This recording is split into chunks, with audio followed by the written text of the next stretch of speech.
Banyak ditemukan yang mengatakan bahwasanya eh, pada saat sebelum monet videonya itu rame. Namun setelah monet, kenapa videonya menjadi sepi? Apakah ada kecurangan dari YouTube?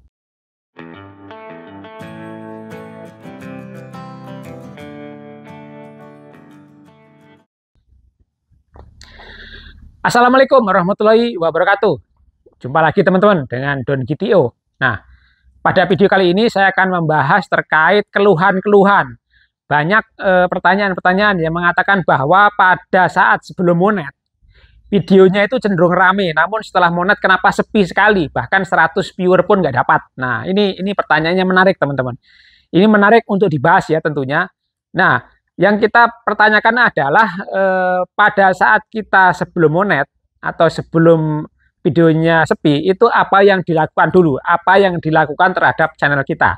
Jadi pertanyaannya harus kita simplify dulu teman-teman. Jadi ibaratnya pertanyaannya gini, apakah kenapa saat saya masih SMP nilai saya bagus, ya nilai saya bagus, raport saya bagus, tapi kenapa pada saat saya SMA atau saat saya kuliah nilai saya jelek, IP saya jelek.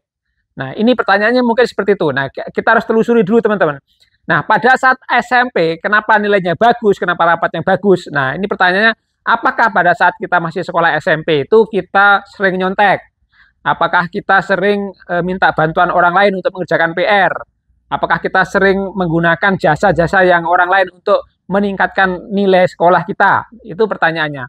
Namun setelah SMA, kita kerja sendiri, kita lakukan sendiri, semuanya kita kerjakan sendiri, hasilnya jelek.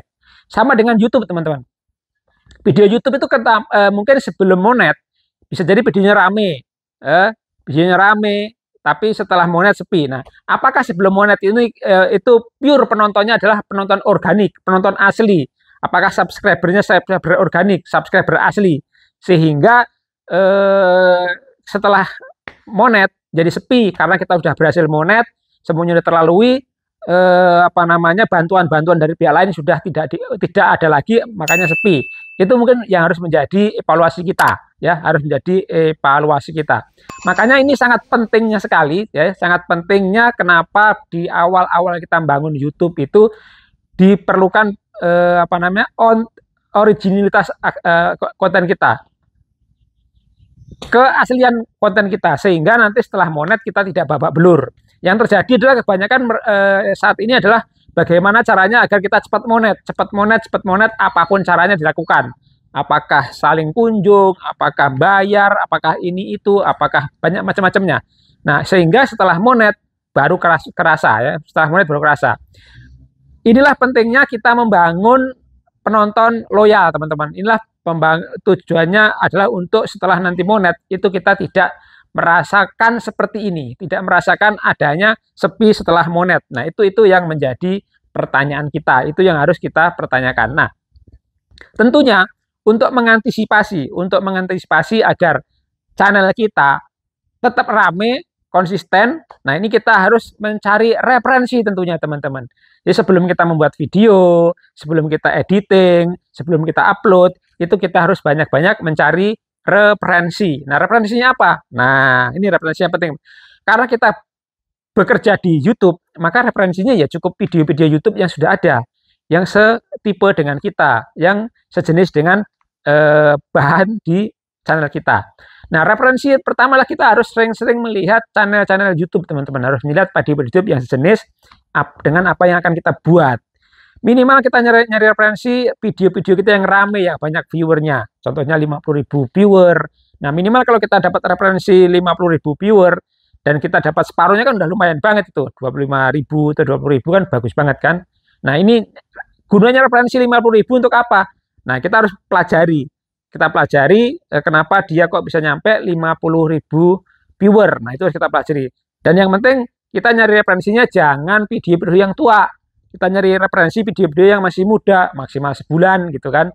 Artinya kalau kita nyari referensi yang video masih sebulan, itu video masih dilihat orang, masih kontennya masih berlaku saat ini. Karena kalau video-video lama, video-video tua, itu udah nggak dilihat orang. Jadi sudah momentumnya sudah nggak tepat lagi. Apa yang kita lihat dari referensi itu? Satu, mungkin yang kita lihat adalah cara membawakan videonya, ya, cara videonya, atau mungkin formatnya, format editingnya itu penting banget. Orang-orang kadang-kadang dengan format editing yang monoton itu bosan melihat video kita. Nah, bosan melihat video kita. Nah, begitu juga dengan Angel waktu saat ngambil gambar, ngambil foto, itu mungkin juga akan berpengaruh terhadap minat seseorang terhadap video kita kan. Karena faktor yang menentukan bahwa video kita ramai atau tidak itu banyak, teman-teman. Faktornya banyak. Jadi tidak hanya apa yang akan kita bawakan, tapi faktornya banyak. Gimana caranya mempertahankan penonton itu 3 detik pertama masih berada di video kita. Jangan sampai begitu ngeliat beranda kita, dia langsung klik keluar. Nah, kita kehilangan momentum. Jadi agar video kita ini dilihat oleh penonton, minimal 3 detik pertama mereka masih stay di kita. Jangan sampai detik lama, tik tik. Ya, detik itu kan lama kan, karena begitu muncul di beranda itu, banyak sekali di layar kita. Kalaupun kesentuh, tik sekali sentuh itu udah kadang-kadang sudah 10 layar atau 10 video kelewat, 30 video kelewat. Makanya itu pentingnya kita mempertahankan bagaimana orang-orang betah di video kita. Yang harus kita tiru apa, teman-teman? Satu, pertama, kita harus meniru apa namanya thumbnailnya. Thumbnail itu memang menarik buat apa namanya, buat pemirsa. Jadi begitu ngeliat thumbnail itu adalah merupakan jendela mata pertama yang tertuju pada video kita. Dia belum melihat judulnya, dia belum melihat isinya, tapi pertama lihat thumbnailnya dulu. Kalau thumbnailnya menarik, tentunya teman-teman apa namanya akan sangat bagaimana caranya menonton video itu gitu. Jadi thumbnail itu penting sekali. Nah, itu teman-teman ya. Jadi kita harus perhatikan teknik-teknik meniru, mencontek ya. Amati, tiru, terapkan. Amati, tiru, lakukan. Amati, tiru, modifikasi. Nah, itu apa namanya? Cara kita mengambil referensi dari channel-channel yang sudah besar yang harus kita aplikasikan terhadap channel kita. Tapi ingat, ketika kita mengambil referensi channel yang sudah besar, hati-hati, kita akan nanti tenggelam. Contohnya gini, kita ini ibaratnya semut baru mulai, tapi kita mengambil referensi dari video yang sangat besar, itu ibaratnya gajah. Jadi kalau semut dibandingkan dengan gajah, tentunya semut tidak kelihatan. Tentunya sebagus-bagusnya semut, secantik-cantiknya semut, tentu orang pasti yang terlihat adalah gajah. Maka yang diklik adalah video gajah, ya. Jadi video-video yang sudah besar, channel-channel yang sudah besar. Hati-hati ketika ngambil referensi adalah mungkin video-video yang channel-channel yang masih jangan terlalu besar. Jangan terlalu besar kalau mau kita gunakan sebagai referensi dalam pembuatan video kita. Karena begitu video kita terlalu besar, referensinya besar, yaitu tadi gajah lawan semut. Secantik-cantiknya semut, seindah-indahnya semut tidak akan kelihatan. Mereka akan melihat gajah, seburuk-buruknya gajah, sejelek-jeleknya gajah, itu akan lebih kelihatan daripada secantik-cantiknya semut. Ya, itu teman-teman. Jadi itu salah satu teknik bagaimana agar video kita tetap konsisten rame, ya, walaupun sudah monetisasi ataupun dalam kondisi apapun. Terima kasih sudah nonton video ini. Silahkan dibantu untuk klik tombol like kalau suka ya. Nah, begitu juga kalau emang mau silahkan di-share minimal ke WA-nya masing-masing sehingga mudah untuk dicari ketika dibutuhkan. Terima kasih. Saya pamit undur diri. Assalamualaikum warahmatullahi wabarakatuh.